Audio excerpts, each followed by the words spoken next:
Obviously, after like 2 or 3 notes, I could tell it was Stanley Turrentine. I hope it was Stanley Turrentine. I'm really not sure who the other players were. Maybe Donald Byrd on trumpet. I'm not sure, actually. It didn't sound like Lee Morgan or Freddie Hubbard, so I'm not sure who that was. And I really can't tell who the other players were. Although at one time I was so well versed in this kind of music that I could, rattle everything off.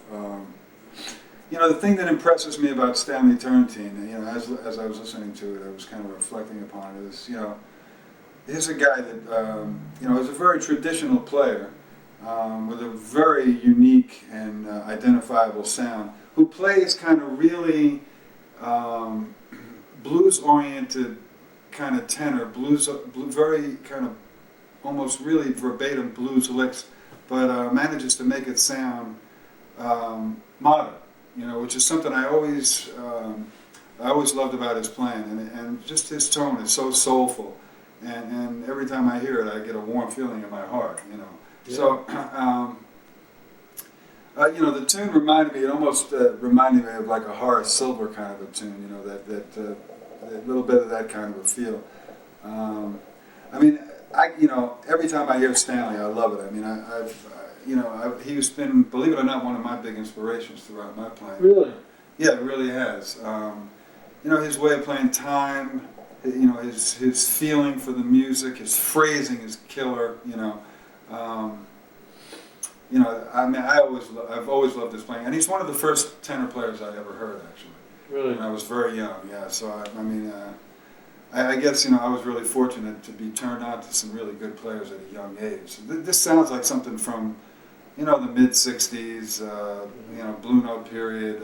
He did a lot of great records at that time, and although I never heard this one before, it's a great record. Yeah.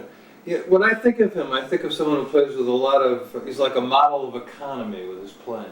Yeah. He doesn't he's able to communicate without just too many notes. Well, that's what I mean also about his phrasing. To me, I think what really denotes a really mature and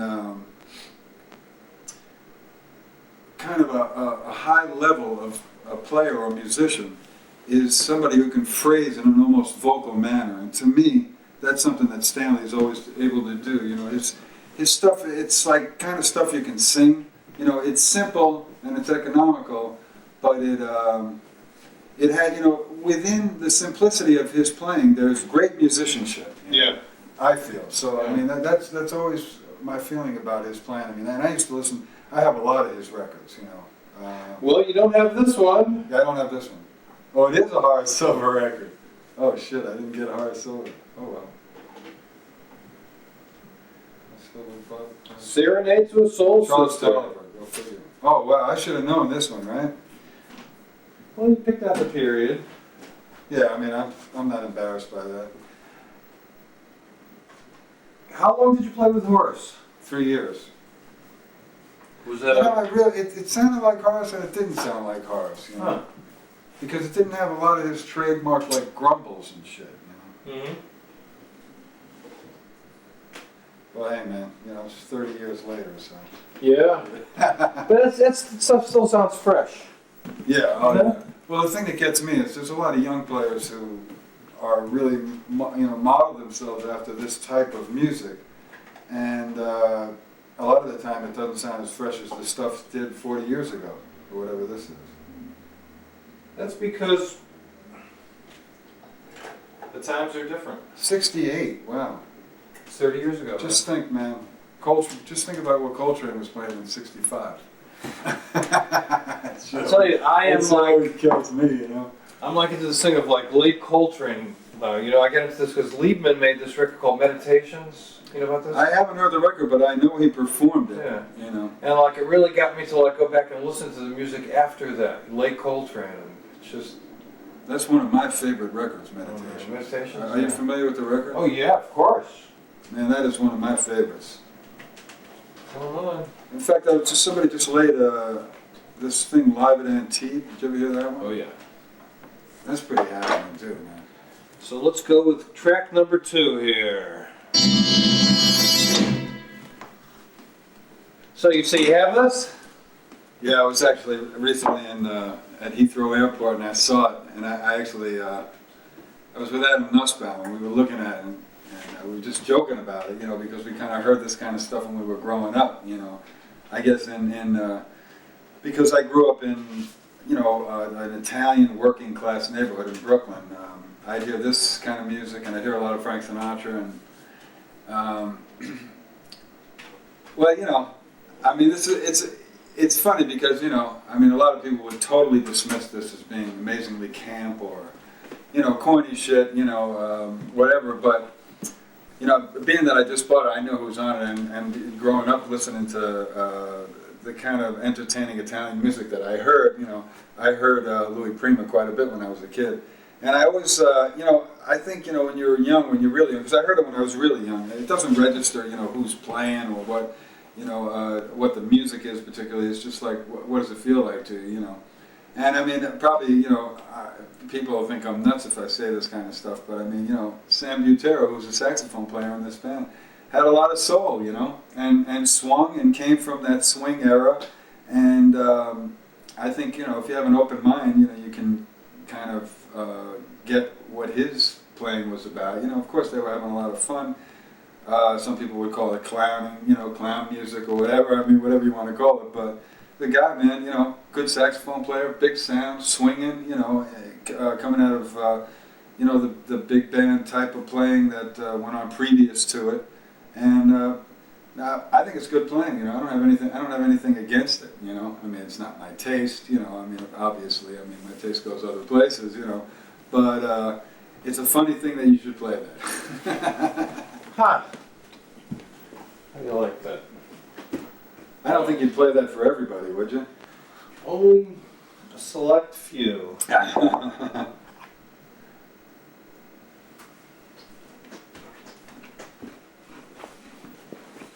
You're not going to play Jimmy Durante now, are you? No, this is... no.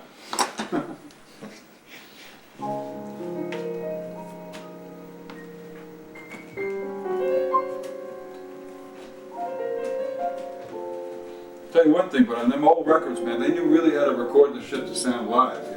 Yeah.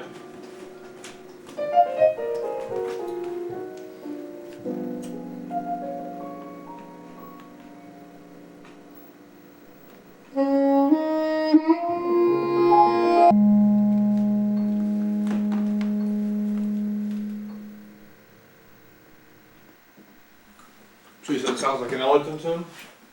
It almost reminds me of, this almost reminded me of like things I've heard like Johnny Hodges do with Duke Ellington, Mm-hmm. I don't know who wrote the tune. It just reminded me of those Ellington Strayhorn type of tunes, played by somebody who, I have no idea who was playing soprano, because it was quite a different sound, and not, I guess just because of the straightness of playing the way the tune was played, I'm not familiar with who it was. It might be somebody I know, I just don't know this particular side of them. And the phrasing also reminded me quite a bit of a little, that older kind of Ellingtonian approach. But I don't know I have no idea who it is. Well, it is Bill Kirshner. Oh, yeah. I don't know him. And Mike Abeni. Uh-huh. I know Mike. And the tune is Star-Crossed Lovers by Billy Strayhorn and Duke Ellington. Oh, well, that's good. At least I was right on something. Yeah, that was nice.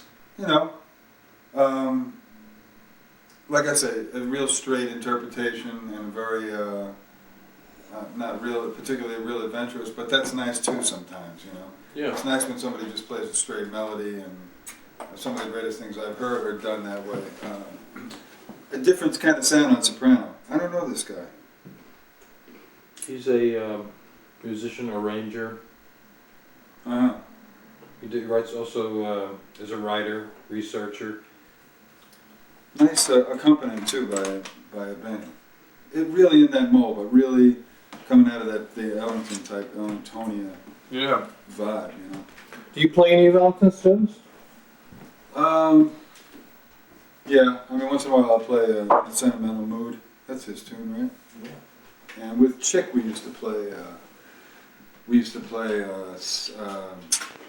that thing?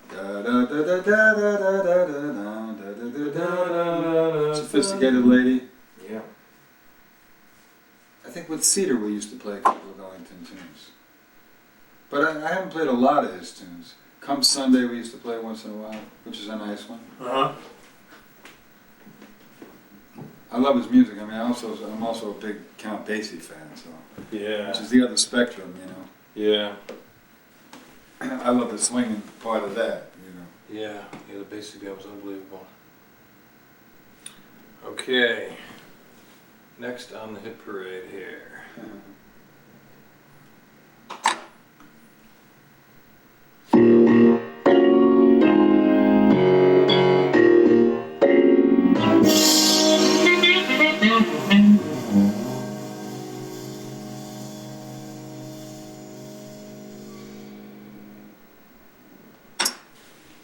Again, I don't know who that was playing saxophone. I'm terrible. At first it sounded almost like a Lockjaw Davis type of thing, although it wasn't. I could tell by the period of the record, and also, it didn't really sound like that, or that, but in that kind of an idiom. Yeah. Did you like his playing? It was okay. It was appropriate for the particular music that it was. I thought that maybe, to me, in listening the way I listen, it sounded like he could have got a little bit more help from the piano player in terms of the chord changes being a little bit more denoted with a little more clarity. So, it sounded like there was a little bit of a block there. That's just my impression. Yeah. He didn't have much space to deal with, so whoever it was had to kind of rely on those kind of cliches that go along with this type of music. When you're playing, I think when you go to a record day, I don't know who it was. It could have been a modern young guy. It could have been, like Plas Johnson or somebody like that, for all I could tell, for what was being played, Sometimes it's hard to break out of the confines of what the band is playing, which was really pretty straight ahead. What was the tune? Close Your Eyes. So, in a certain way, on this tune, I felt like the saxophone was almost like obligato and almost, in a certain way, extraneous, because I think that had the situation been a little bit different with the rhythm section, the guy could have been able to have a little more freedom harmonically and spatially as well. Yeah. That's my impression. Well, these are some new guys. The sax player is Mark Shim. Mark Shim, yeah, I've been hearing about him. I've been hearing a lot about him. And this pianist vocalist is Lawston Harris. Lost in space. Just kidding. Clarence Penn on drums and David Grossman on bass. That was Clarence, huh? Yeah, to be honest with you, it sounded like some young guys, even though the mold of, or the style of the saxophone was really rooted in, like I say, in the Lockjaw Davis, almost tough Texas tenor kind of thing, Well, do you think a young person can start out utilizing an influence like that and then build over the years, build their own voice? Of course, definitely. When I first started playing, I was really lucky. Because the first guys I heard were I think the first jazz saxophone player I heard two. I heard Cannonball Adderley, because my junior high school teacher gave me a Cannonball Adderley record when he realized that I had some ability on saxophone. I had really heard no jazz until then. And he gave me a record of a Horace Silver record with, I think Junior Cook was on it. So these were the first two guys I heard, and then shortly after that I heard Stanley Tarantine, Charlie Parker, and John Coltrane. This is junior high school? Yeah. So immediately, in fact, my father, when he saw that I was interested in this music, we lived in Brooklyn, he worked in Manhattan, I told him, he said, well, I was actually ill at the time, and he said, well, what records do you want, you know? And I told him, buy me the latest John Coltrane record. And he came home with the Love Supreme, you know? So it was like, you know, I mean, obviously when you hear my style of playing, you can tell that the influence is there. Even though I started out listening to those people, I went back and checked out, you know, earlier players. I mean, I still love to listen to Lester Young, and I mean, I have my taste in earlier players that I listen to and that I feel like I drew from. You know, like Lester and not so much Coleman Hawkins, but who are the other guys? Gene Ammons was a big favorite of mine, and still is. So I think, you know, if you open yourself up and you draw from the whole spectrum of people, you know, you can definitely grow into whoever you're going to be. I mean, you know. But currently, a lot of people are coming out of the train thing, and like, I think it's refreshing to hear this guy coming out of Eddie Lockjaw Davis. Right. Well, definitely. Like I said, also, I think if you were in the right, you know, I think like the piano player was the guy, the singer was the piano player. Yeah. I mean, you know, had he been, you know, surrounded or influenced by, you know, had the rhythm section been a little bit more open, he might have been able to, because the guy was pretty much like really laying it down. Yeah. You know, in a almost a static fashion, you know. But yeah, I mean, the kid, you know, the guy, I've been hearing a lot about him, Mark Shin. Yeah, he's good. He's got his own. And it's nice to hear guys, you know, that go back and are checking out the roots of the music too, you know.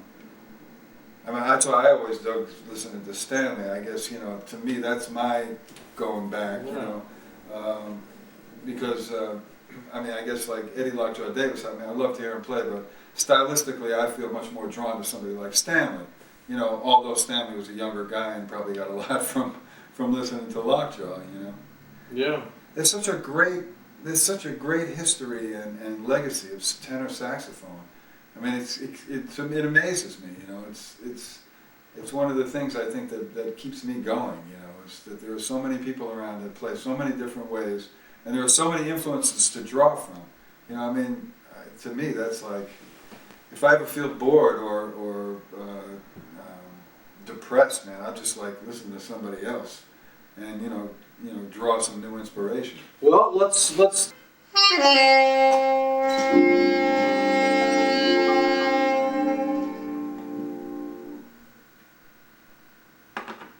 Yeah, I mean, and my guess is probably Lester Young. After a long night, and probably Teddy Wilson and maybe Harry Edison on trumpet. I'm not sure. You know, I really don't go back that far, but just stylistically, you know, it sounded like Lester Young. I'm not sure if it is. If it was on one of his, you know, maybe later recording of his, you know, where it didn't quite. I think, you know, as the years went on, his abilities were not quite as heavy as they were like in the 40s. It sounds like a later recording. And it's funny. I mean, the tune. It sounded to me like the tune was that tune called "That's All," which a lot of people have recorded. A lot of tenor players used to play, and I have one of Ben Webster playing it. I have another recording of Lester Young playing it, if in fact that is Lester. I mean, the phrasing sounded like Lester, but the tone sounded a little rough compared to what I'm used to hearing him play. Is it Lester? Yeah, and it is one of his later recordings. Because, you know, one thing that I always loved about Lester's playing was somehow, you know, the vocal quality of his playing and the smoothness of his playing. And I felt like on this maybe it was a little bit more disjointed than he usually plays. Also, he didn't play the melody. He paraphrased the melody in a certain way, but was it Teddy Wilson? No, it was Oscar Peterson. Oh, well. Harry Sweets Ellison, Herb Ellis, Ray Brown, and Buddy Rich, 1955. Yeah, okay, Originally recorded as Prez and Sweets. At least I was right about it. This is a Lester Young compilation programmed by Wayne Shorter. Interesting. Yeah, All of Me, is that the one with All of Me. Joe Jones? Why not? This one is great, man. All of Me. All of Me. Mhm. If you listen to that Yeah. tape, that's a great one. You know, that was like maybe a little earlier. He was on big time, man. When you hear like the scope of somebody's playing over the years, I mean, you hear some of the shit that Lester played with Count Basie's band. It's like gold, man. Everything, you know, as David Kokoski always says, is the phrase that he uses. And some of the things he did with Billie Holiday. It was later on in his career, I guess, whatever, like I said before, it sounded like Lester Young after a hard night, Well, he was ravaged at the end. Unfortunately, he had a hard life. Yeah, Prez. a lot of people do, Horace Silver used to tell me some great stories about Lester because he played with They him. played together, yeah. Yeah, and... what did he call him, Lady Horace, or...? No, he used to call him Lady something or else. Yeah. I'd say something, but the tape is on, so I'll say it later. He used to call him... Lady Motherfucker? No, I don't have to call him Lady Silver or something like that. But he called everybody Lady, I mean... Right. At least I knew it was Lester. I'm not so lame.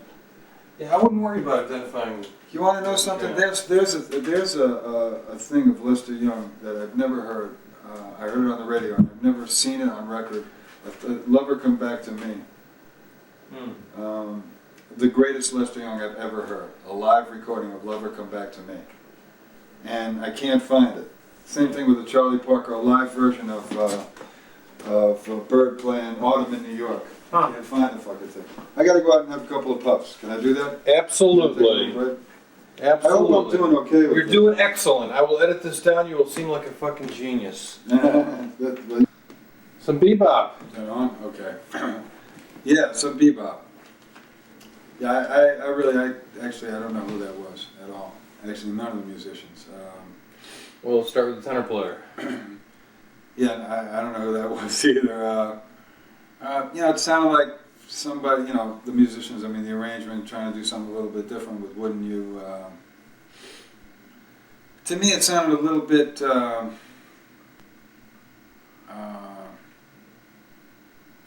what's the right word to use? Somebody had the idea, obviously, to put, it's almost like the groove Steve Gadd played on Paul Simon tune. What was that tune? Get on the bus, Gus, that tune. Yeah.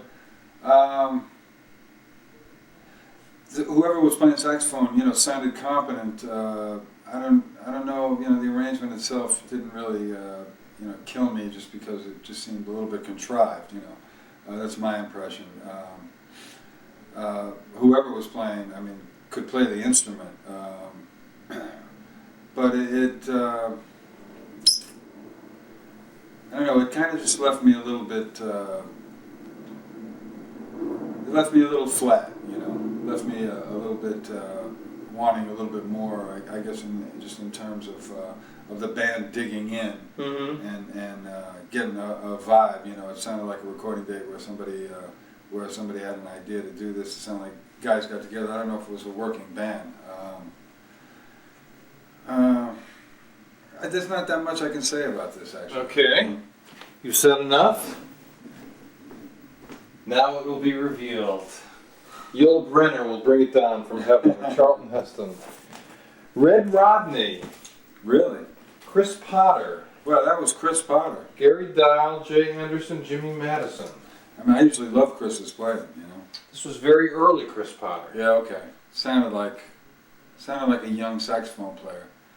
But, it sounded competent, but it didn't sound like what I hear from Chris now. Because I think Chris is one of the, best of the young saxophone players, without a doubt. I like his playing a lot.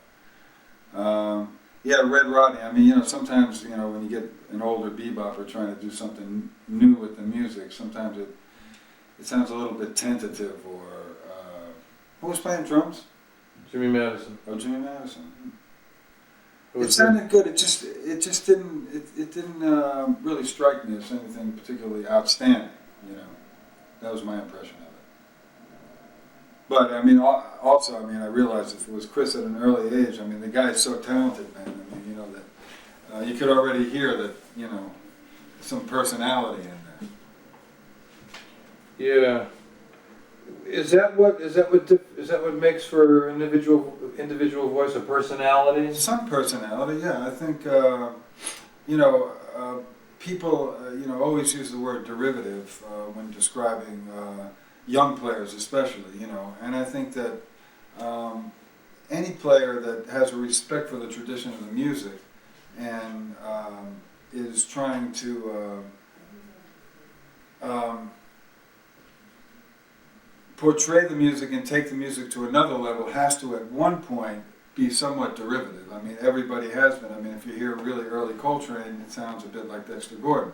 You know, I mean, of course, eventually it became something completely different than that. But there are very few musicians who come on the scene and sound like it's something totally new right off the bat. I mean, Charlie Parker might have been one of them. You know. Ornette Coleman? Ornette Coleman too, definitely. Albert Ayler?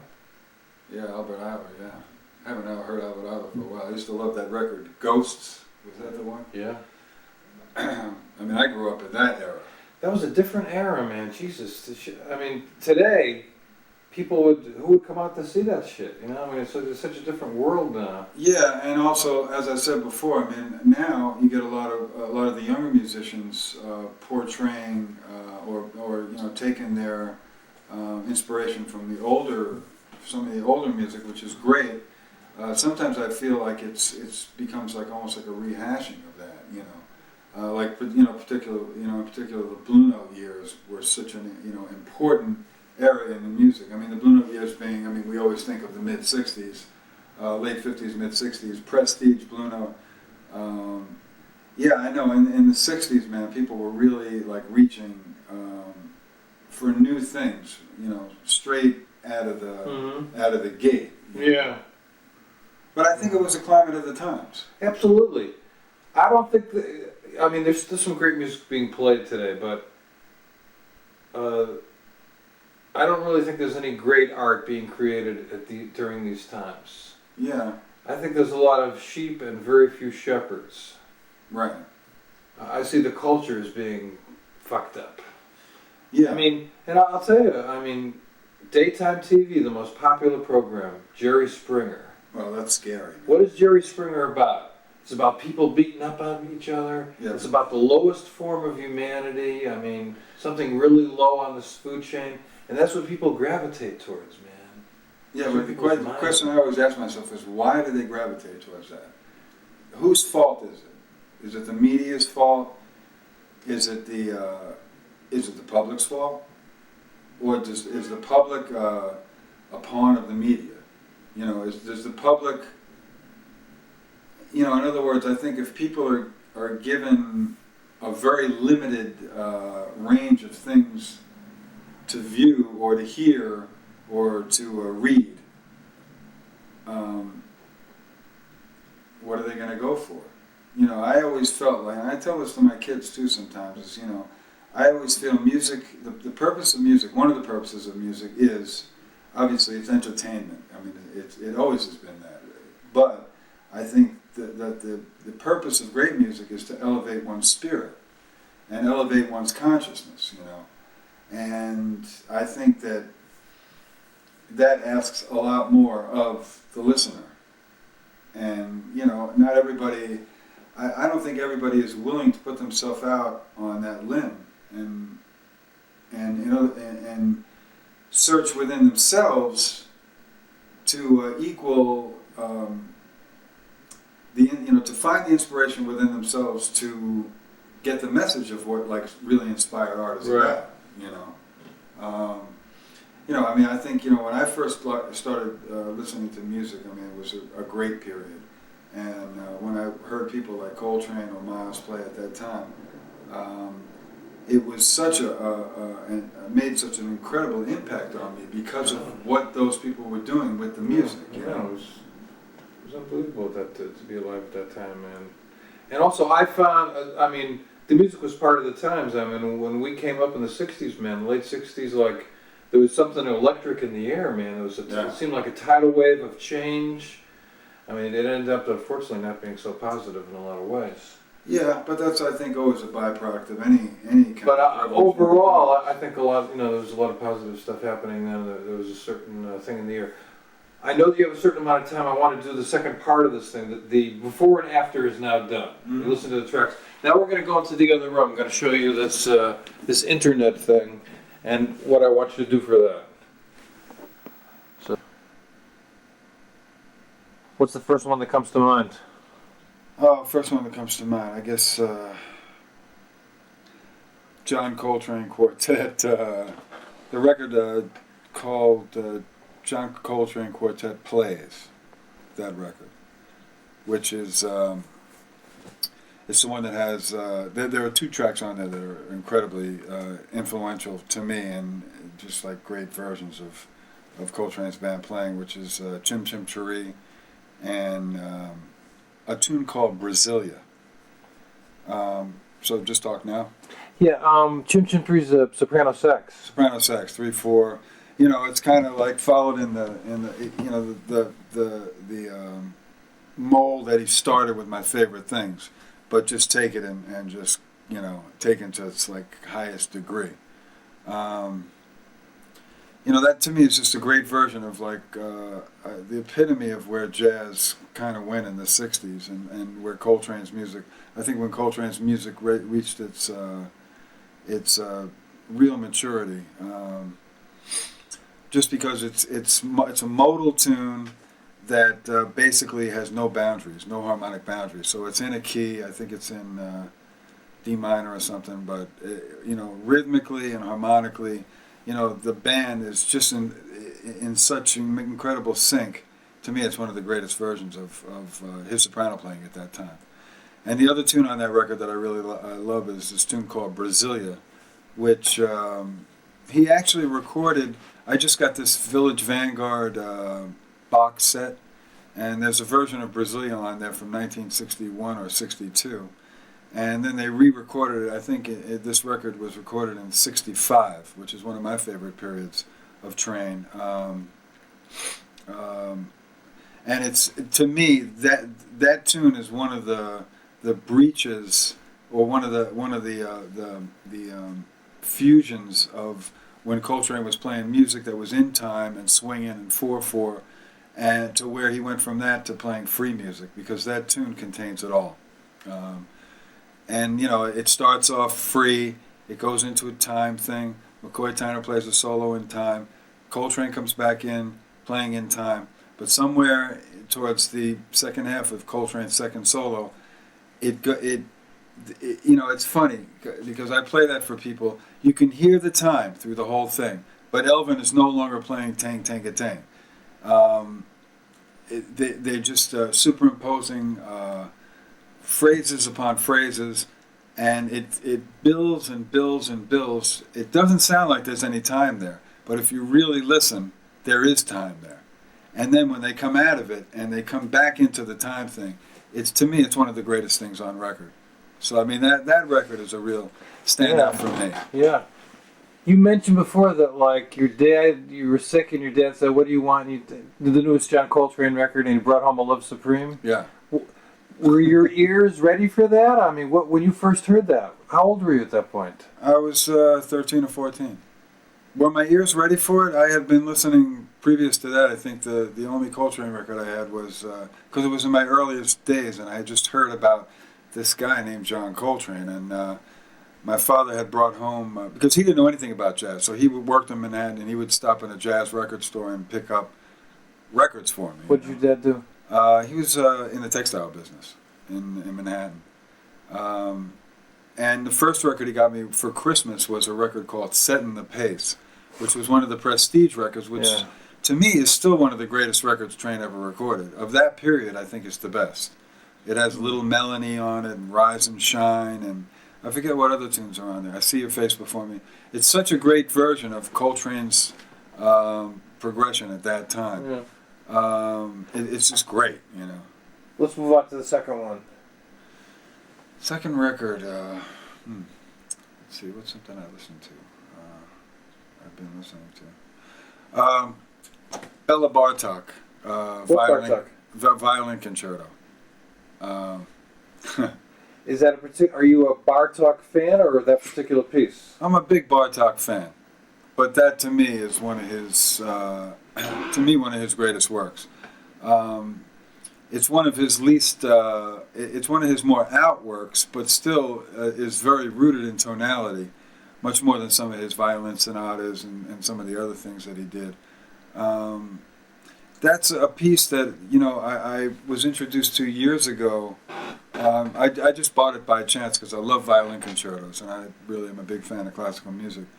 And when I first heard that, just the melodies and the heart and the soul and the spirit that's in that music fascinated me in the beginning. At first, when I first heard it, it really took me a while for my ear to catch kind of what it was about harmonically, because he had a different harmonic system, which I totally don't understand at this point. But that to me is one of my favorite records that I keep going back to and listening, to. Interesting. Do you ever play any of his music? I have. I play some of his Microcosmos on piano. Deceptively simple pieces, that when you look at them, you think, oh yeah, that's what that is. Because I play classical piano a bit at home. I started playing classical piano when I was 6 years old, so I have a little bit of an ability to be able to play it, and I do actually at times sit down and look at like that violin concerto, for instance. I wrote a tune on one of my records, a record called Enter the Spirit, which I did a few years ago, a tune called Blues for Bella, which I basically lifted a couple of phrases from the violin concerto and used in that. It's just a minor blues, but yeah, I mean, there are things in Bartok, like I've just been recently checking out how he superimposes one dominant chord on top of another dominant chord. Like he'll take an F dominant chord, an F dominant 7, and then run an F7 into an A7. And it sounds like a really simple thing, but when you put it all together, it sounds amazingly hip, and far out, And a lot of his music sounds like that. A lot of his music is rooted in kind of real traditional tonality, but the way he puts it all together and his harmonic system was such that it just sounds incredibly modern. Yeah. Bartok is number 3. Number 3, a record by Frank Sinatra called A Swingin' Affair, which I just ordered. It's one of Frank Sinatra's Capitol recordings with arrangements by Nelson Riddle. I think it's the one that has Night and Day on it. It was out of print for a while, and I grew up listening to Sinatra, and actually after I was a teenager and started getting into jazz, totally hated it. I didn't want to hear Sinatra. I thought it was corny. I thought it was, it represented something that I was rejecting at that time. Then when I was playing with Miles, Miles mentioned his name to me. I knew about Sinatra, but Miles mentioned something about his phrasing, and I went out and bought another Sinatra record, which I really like, which is one that he did with Antonio Carlos Jobim, which is a very nice record. And then shortly after that, I was in Sweden visiting my wife. She was living in Sweden at the time.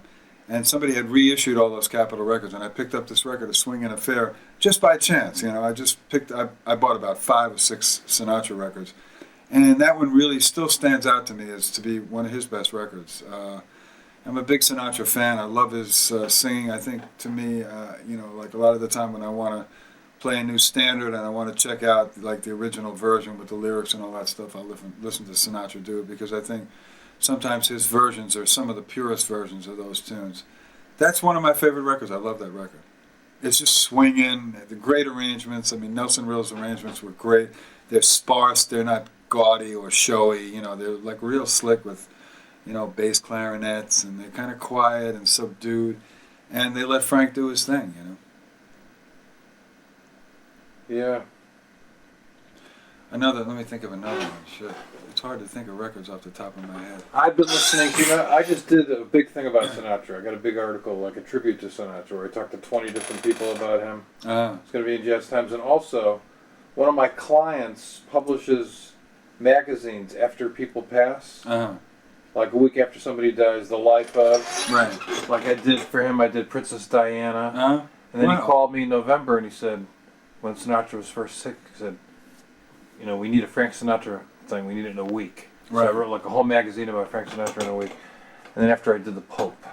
Wow. Holy shit. But my favorite Sinatra record is Sinatra at the Sands. Well, that's the Basie Band. That's also one of my favorites. Where or When, man. Where or When is killing. And because I recently interviewed Al Gray, and he was in the band. Right. And he plays the trombone solo on Night and Day. Making Whoopee. Oh, Making Whoopee. Oh, yeah. That's a feature for him. Yeah. And he was telling me about it. So, a friend of mine actually has been Frank's lead alto player now. Mike Smith? Yeah. So I get like little blurbs about Frank because actually, they send me these saxophones to try out. These Cowworth saxophones. So Mike's like hooked up with that with Boozy and Hawks in Chicago. But yeah, he told me Frank is really not doing well now. He's dying. So he's got to get one of those magazines ready, I guess. Yeah. Some other records. Let me see. Listen to any other kind of music besides classical music and jazz? I have in the past, but lately I haven't been. I mean, there was. Let me ask you this: we're talking about the Blue Notes before. Any of the Blue Note from that period jump out at you? One of my favorite Blue Note records from that series is this record. I think it's called. It's an Art Blakey record. Which one? I'll help you out here. It's the one with Pensativa on it. Free for All. Free for All. Yeah, I love that record. The thing I love about that record, first of all, it's got some of my favorite players on it. Freddie's on it, and Wayne's on it. And, those, to me, those are two of my favorite. I mean, I think in certain ways, Freddie Hubbard, when he was playing at his top of his form, other than Miles, was probably my favorite trumpet player. I mean, to me, I could listen to Freddie Hubbard forever. And I loved Lee Morgan, and and there were some other guys I loved at the time, but to me, Freddie had it all. I recently re-listened to that record because I hadn't listened to it for years, and man, it just killed me like how live it sounds and how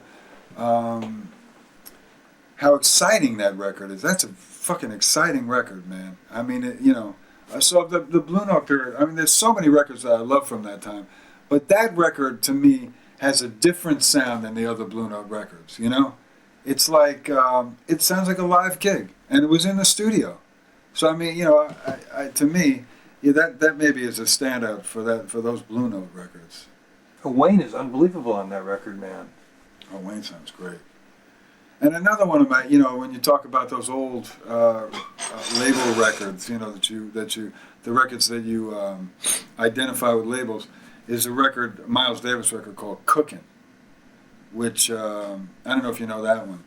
That was from that period when they did Steamin' and Relaxin' and Workin', and the original quintet, I guess the one with stablemates on it. To me, Cookin' always stood out. To me, that one was the one where Coltrane really, came into his own in that early period. Also, the record has Philly Joe Jones on it, who to me was the greatest drummer of that time. I mean, in fact, I was recently listening to a record with Philly Joe on it, a Hank Mobley record. And man, this guy was so incredible. I mean, I don't know how drummers feel about Philly Joe Jones. I mean, only the ones I've spoken to who all talk about him like he was the cat, and Paul Chambers. I mean, that band was just so great. And that's another one of those records that has like a live sound to it. So I mean that also stands out as being one of my favorite records. Cookin', Well, that's 5. That's 5. Yeah, I mean I could go on forever with favorite records. Another record I really love is this record, Ray Charles and Betty Carter. Really? That record? Yeah. Yeah. I like that record a lot too. And there were years when you couldn't get it; it was out of print. Was that ABC Paramount? That I don't Impulse know. or? I don't know what label that was on. It's interesting because that's the second vocalist you've. Do you listen to a lot of vocalists? I love to hear people sing. Yeah, I mean there were years where I was really into Billie Holiday, and listened to a lot of her records and became very familiar with her style. And Louis Armstrong, you know. I mean, another one of my favorite records is Louis Armstrong and Ella Fitzgerald, Porgy and Bess. That record, to me, is like such a standout, you know. I mean, you know, singers, it's so great because they don't have like all those keys. They can't bullshit, you know, and they can't play something that doesn't relate on a really basic level, you know. I mean, there were Indian singers I used to listen to that I loved. You know, the Ali brothers. I don't know if you ever heard them. I don't know them. Into Indian music at all. I'm hip to Ravi Shankar and that kind of Indian music. Huh? That kind of Indian music. Yeah, that kind of Indian music. Indian classical music. Ali brothers. The Ali brothers. Oh, the Ali brothers. Yeah. I don't know them. Yeah, they were like you know, great exponents of North Indian classical music. You know, they were incredible. You know, I mean, when you asked if I listened to other music, I mean, I spent years with Indian music, with African music, Far Eastern music. I mean, I just saw this movie called Kundun recently. I don't know How if you was saw that? it. Yeah. It's great. I love Scorsese, and it looks like an interesting. It's not what you'd expect from Scorsese, but I mean, did you see The Last Temptation of Christ? Yeah. I mean, that wasn't typical Scorsese either. I mean, look, I love Goodfellas and those movies because I grew up around those kind of people, you know. Yeah. Do you know any of those people today? Those kind of people? Those kind of people, yeah. I'm around them sometimes when I'm in Brooklyn. Like family ties, you know. Do they still exist, those people? Sure. And they Sure. do their thing? Sure. Have you ever been to Brighton Beach lately, since it's become a Russian enclave? Yeah. It's like a whole other kind of vibe out there. Yeah, because Brighton Beach when I was a kid was all Jewish. Yeah. And I remember like, you know, going like to they had these like pools you used to go to, saltwater pools. That was the thing, and the old Jewish guys used to play handball. I mean, I grew up around that. Yeah, different era. Listen, as long as we're doing this, let me get a clip from you about your new release. Why did you choose standards? I chose standards, number one, because I've never done it on a record, and number two, because I spent a lot of my life playing standards. So I felt like, you know, I've done so many records playing original tunes, you know, quite a few of my own originals and other people's originals, that I just felt the need to go in and just play some standards. Of course, you know, the other intention with the record was not to play the standards in a real kind of B-flat, straight-ahead sense of just going in and jamming. Yeah, I mean, that's what distinguishes the record. You've created some different sounding treatments of these tunes that we know really well. Right. Was that done for the session, or have you been using these arrangements when you've played these tunes? It was all done for the session, actually. When I spoke to the people at Concord about the concept for the record, because I kind of re-signed the deal with Stretch, because Concord and Stretch got together. I wasn't sure in the beginning exactly what I wanted to do, because I have some tunes like in the library, some new tunes that I've been writing. But I felt like I wanted to get away from that and try to do something a little bit different. The constant that we had going into this record was my group, my band, that we've been playing together for quite some time. David Kokoski and I go back for years, you know, 8, 9 years. And once we decided on the idea of doing standards, then it became a question of who to use on the record. And there were different names were thrown around. Of course, you know, everybody thinks, you know, about the All-Star thing, you know, using big names to sell big units, you know. It wasn't what I wanted to do, you know. And when I talked to Chick, because Chick is part owner of Stretch, when I mentioned to him the idea of using the band, which he's heard, he thought it was a great idea. And I was really glad that I got the support from him. So basically, you know, since it was a working band, all we had to do was basically come up with some tunes. We had a list of about 25 tunes. And we narrowed it down to maybe 12 tunes. And then me and Kikowski sat down for a couple of weeks and came up with the arrangements. Dave was a real big help. I mean, he's he has a great musical imagination. And I think we came up with some different things, you know. I hope we did. Any tracks on the album that you listen to repeatedly or like to play? Well, you know, the thing is now that we're out touring behind the music, if Uh-huh. you want to call it touring in America. I don't know what it is, but you know, we're playing gigs. I mean, we really are touring. I mean, we're going to the Midwest next week. We just did California. We're playing all the music from the record. That's what we're doing. We're playing a couple of my older tunes, but basically we're sticking to the music that we just recorded. Tunes on the record that I like. I really like "You and the Night" and the music. Yeah. You know, some people really are put off by it. You know, but because it is a rather intense version. But I like the arrangement, and I like the way it flowed real easy. It's a very intense version of the tune, but it sounds relaxed to me, and it doesn't sound frantic, although some people may, you know, interpret it that way. I like the tune that we did, the Summerwind, which is a Sinatra thing that has a totally different feeling, a very relaxed feeling. And Just in Time is another one that I really like, which is a very unusual arrangement, but something that, you know, I feel came off really well. I like the whole record. I mean, Yeah, it's a good record, man. it's one of the few times I actually can sit down and listen to the whole record and say, and not get really uptight and say, "Oh God, I should have done this, I should have done that." I mean, I'm getting better at that, you know, at acceptance. That's it, man. Cool.